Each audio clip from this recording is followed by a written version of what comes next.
Assalamualaikum anak-anak, bertemu lagi dengan Bu Isye. Hari ini kita akan belajar tentang perkembangbiakan hewan secara vegetatif. Yuk simak baik-baik videonya.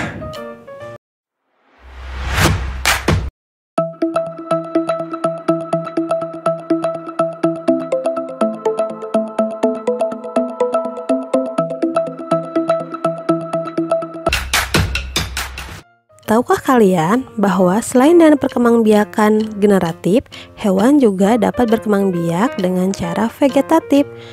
Nah, hewan yang berkembang biak dengan cara vegetatif tidak melalui peristiwa perkawinan karena mereka merupakan hewan tingkat rendah yang struktur tubuhnya tidak sempurna.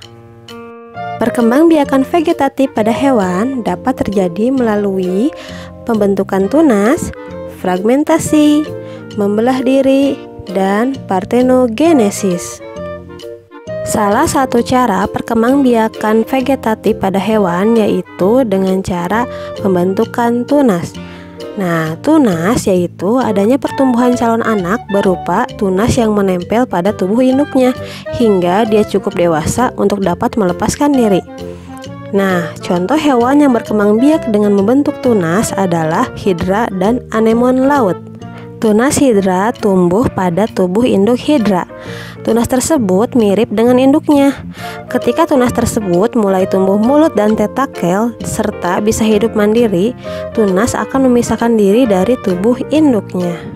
Selain pembentukan tunas, salah satu cara perkembangbiakan vegetatif pada hewan yaitu fragmentasi. Fragmentasi adalah cara perkembangbiakan dengan pemisahan atau memutuskan diri menjadi dua bagian. Nah, masing-masing bagian tubuh yang telah putus tersebut dapat tumbuh menjadi dua individu baru. Contoh hewan yang melakukan fragmentasi adalah planaria atau disebut juga dengan cacing pipih. Nah, selanjutnya ada membelah diri. Contoh hewan yang berkembang biak dengan membelah diri adalah amuba. Tubuh amuba secara perlahan akan membelah menjadi dua bagian.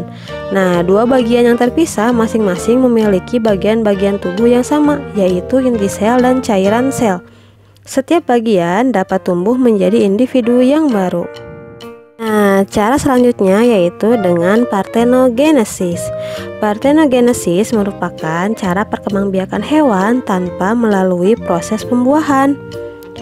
Nah, perkembangbiakan secara partenogenesis terjadi ketika individu baru atau anak lahir dari sel telur atau ovum tanpa harus dibuahi oleh sel sperma. Contohnya adalah lebah. Ratu lebah dapat menghasilkan lebah jantan tanpa terjadinya proses pembuahan. Nah, selain lebah, salah satu contoh hewan yang mengalami partenogenesis yaitu komodo. Partenogenesis hanya terjadi pada kondisi-kondisi tertentu. Misalnya, ketika hewan betina tidak menemukan pasangan hewan jantan dalam waktu yang lama.